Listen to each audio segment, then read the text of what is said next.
everyone! Today I will be doing a UCLA Q&A / college Q&A because I think that a lot of these questions don't specifically relate to UCLA and can probably be like more generalized to a lot of colleges. But because I am a student at UCLA, a lot of the questions are based on my experience here. Quick overview. I'm a sophomore at UCLA. I'm 19 years old. I'm leaning towards psychology. That's probably what I'm gonna do. I'm also interested in a film TV minor, but that's not certain. I'm kind of just exploring the film classes right now. My extracurriculars consist of mainly dance clubs.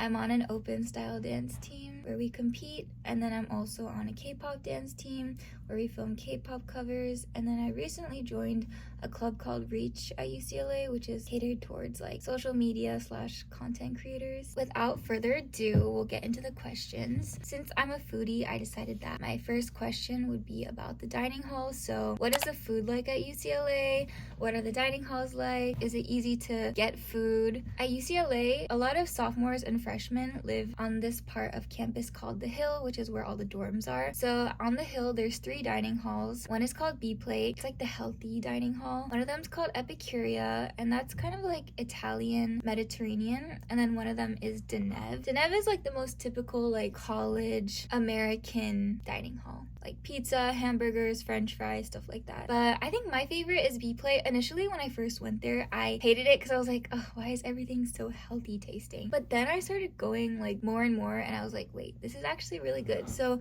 I live very close to B Plate, so my roommates and I go there all the time. But besides the 3 main dining halls, there's so many options. On the Hill, there's a place called the Study where you can make pizza, sandwiches, salads. There's a place called B-Caf where you can also have salads, sandwiches, pizza. Ronde East and West. Ronde West is more Mexican food. Ronde East is Asian food. There's food trucks. I don't know if they're doing that next year, but there's a lot of food trucks. And then on campus, there's an Epicuria on campus where you can get pizza and pasta. There's Ackerman Union, which has Panda Express, a Rubio's, an acai bowl place. Yeah, there's so many places I can't even list them all, but food is accessible like everywhere, so you don't have to worry about that. Unfortunately, when you start living in the apartments, a lot of 3rd and 4th years live in apartments, you don't have a meal plan, so you can't swipe into the dining halls on the Hill. So a lot of the time, upperclassmen will ask their freshman and sophomore year friends to swipe them. So I've done that for a lot of my friends. Okay,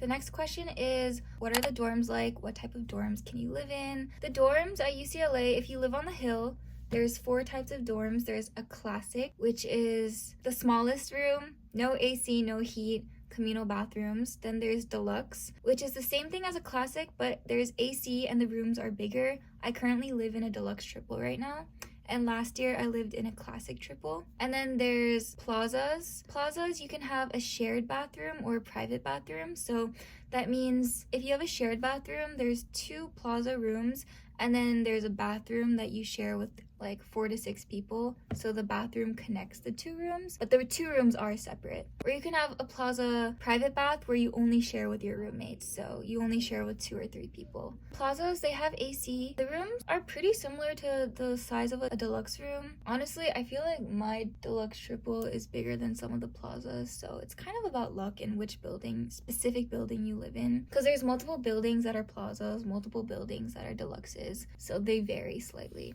And then the last one is a suite. A suite, I think you can have like 5 or 6 people. I don't think there's AC, but there's 2 bathrooms and like 3 or 2 rooms. I'm not exactly sure. Suites aren't that popular here, or at least the friends that I have don't live in suites. So I don't know that much about the suites. And then most of the time, 1st and 2nd years live on the Hill. When you become a junior, a lot of people go to off-campus housing. You can live in a university apartment, so it's off-campus, like 10 minutes away, but it's still owned by UCLA. Or you can have an off-campus private housing, which is owned by a private landlord, and you sign a lease and you have to buy your own furniture. So for the private housing off campus, you have to buy your furniture, buy your bed, literally buy everything. But if it's university housing off campus, then UCLA has like a bed for you, a desk, tables, chairs. Unfortunately, my roommates and I could not get a university apartment because our room sign up time was really bad, and literally all the rooms were full, so we had to revert to private housing. But we actually have a really nice apartment. I'm super excited. We have a view of UCLA, so you'll get a whole apartment tour of that. I'm really looking forward to it.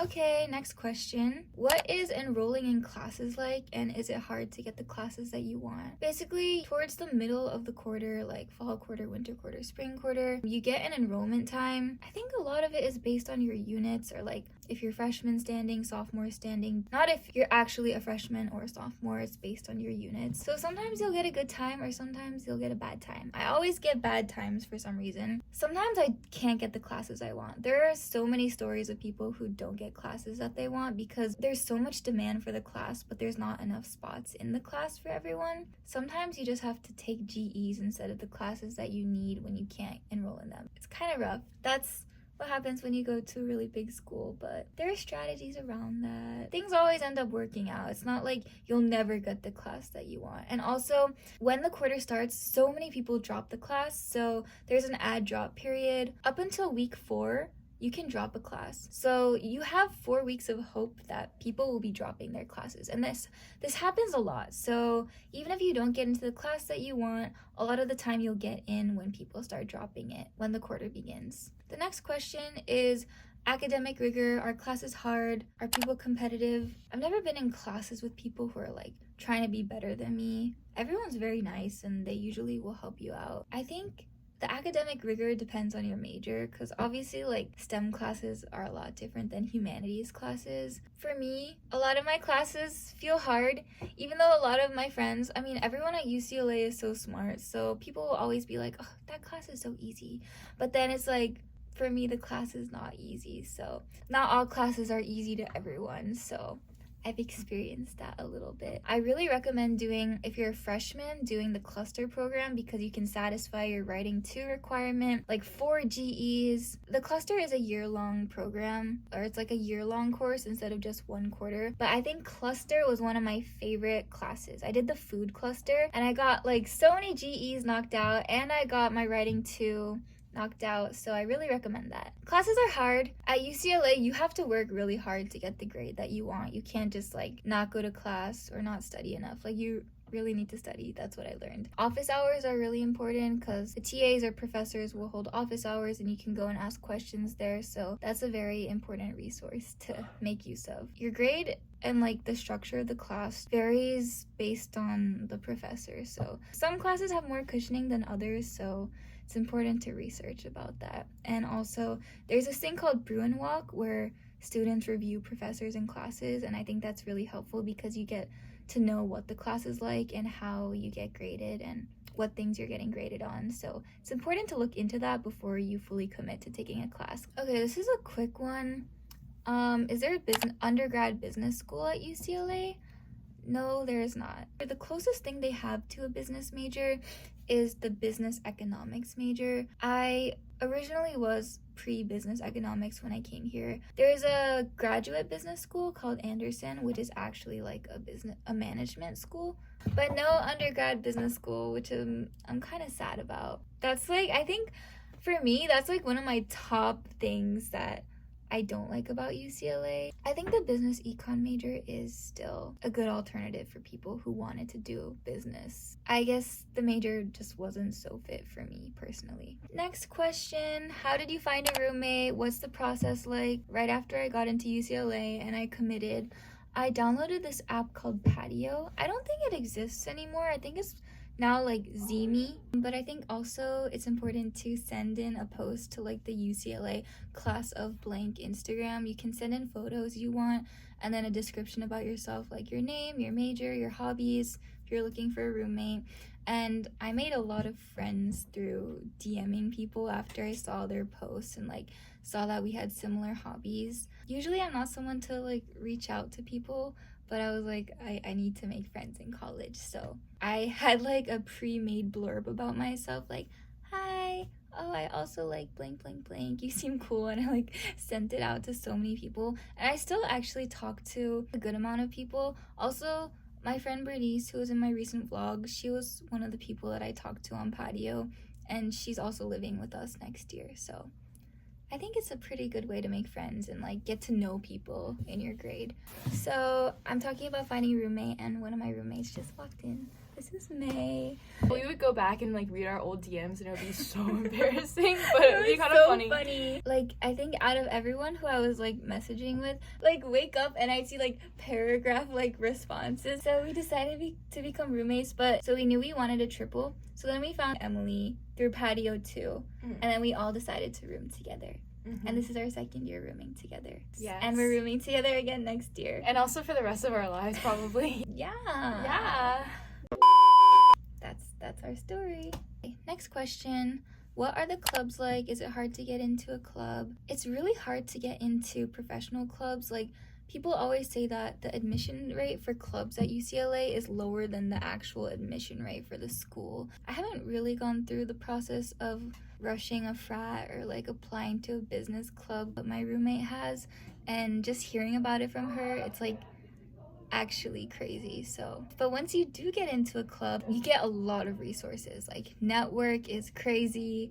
You get so many opportunities. But there's also like recreational clubs that you don't have to really apply or audition for. A lot of just like fun clubs, book clubs. There's actually like so many clubs here though. But yeah, I think at UCLA there's like a club for almost anything, like any hobby, anything that exists. So in the beginning of the year, there's this thing called Enormous Activities Fair, where every single club sets up on campus around Royce Hall, and you can learn about all these different clubs. You will find a club no matter what. Next question, is it easy to make friends? How do you make friends? Clubs are very important to join because I think that's basically how you make most of your friends here, especially because it's such a big school, so it's not always the easiest to make friends in classes, and classes only last 10 weeks, so you're not going to be with them for a whole semester. So you're going to see so many different people in your classes, but I think the one thing that stays consistent are your clubs, because you'll usually do that for a whole year or even all 4 years of your college experience. Even if you're in the same class, you might not be in that class on your own will, but for the clubs you apply to, you're there because you want to be there most of the time. So I think that also makes the bonding experience easier. But besides that, I'm really close with my roommates. Like, they're also the people who I hang out with the most. Like, we'll eat dinner together like all the time or go off campus. You'll just have some of those friends who you like meet in random places, but you end up becoming like really good friends with them. So there are a lot of ways that you can make friends here, but I would say the main place is clubs. Okay, next question is, how is the location? Is it easy to get around? We're located in Westwood, like Bel Air, kind of like Beverly Hills area. It's a really nice area. You can walk 15 minutes to Westwood Village, where there's a movie theater, there's so many boba shops, In-N-Out, Taco Bell, Brandy Melville, Urban Outfitters, Whole Foods, Trader Joe's, Ralph's, Vintage Store, there's CVS, Insomnia Cookies, Amazon, Hub Store. There's literally everything, and it only takes you 15 to 10 minutes to walk there. A lot of people here take the bus. I know the bus takes a really long time, but for people who don't have a car, that's the most like affordable and accessible way to get around. Also, UCLA has a tap card now, so you can take the bus for free. And then also, if you share an Uber with your friends to go to like Koreatown, like the beach, when you split it with people, it makes the cost more affordable. So yeah, people who don't have a car get around by bus or Uber. Also, for people who do have a car, they'll end up driving their friends around too. Like, I have a friend who just graduated and will always drive in his car to go to a dance class, which is nice. So it's nice to have friends who have cars. Okay, next question. What is the party life, sorority, frat life? Okay, I am probably not the best person to ask about this because I am not in a sorority and I don't really party that much, but basically the thing at UCLA is everyone parties on Thursday night, so everyone goes to the frats on Thursday. Also, in relation to parties, I don't go to like frat parties, but my like clubs will throw parties, so those are the type of parties I go to. Personally, I like those better because I know everyone there. I feel comfortable with them rather than going to a frat where I know like 2 people and I don't know the rest of them.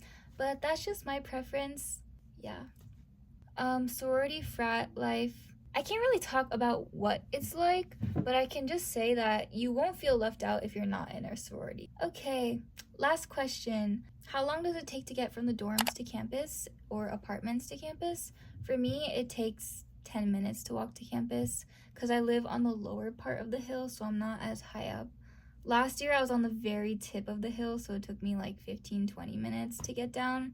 And then from the apartments, also takes like 15-ish minutes because the apartments are not that far from the dorms. So everything is relatively close to campus. So also when I'm late to class, I will take a scooter or a bird. So you just take your phone and scan the QR code on the bird, and then you pay for the amount of minutes that you were on the bird for. I've heard a lot of scary stories about people falling off their birds.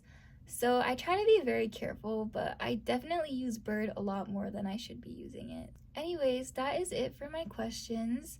I hope this was an informative video for anyone who's interested in going to UCLA or who will be going to UCLA or anyone else. I know I didn't get to answer every single question, so if you have any more questions, comment down below. I can also make a part 2 for this. And yeah, thanks for watching. Bye!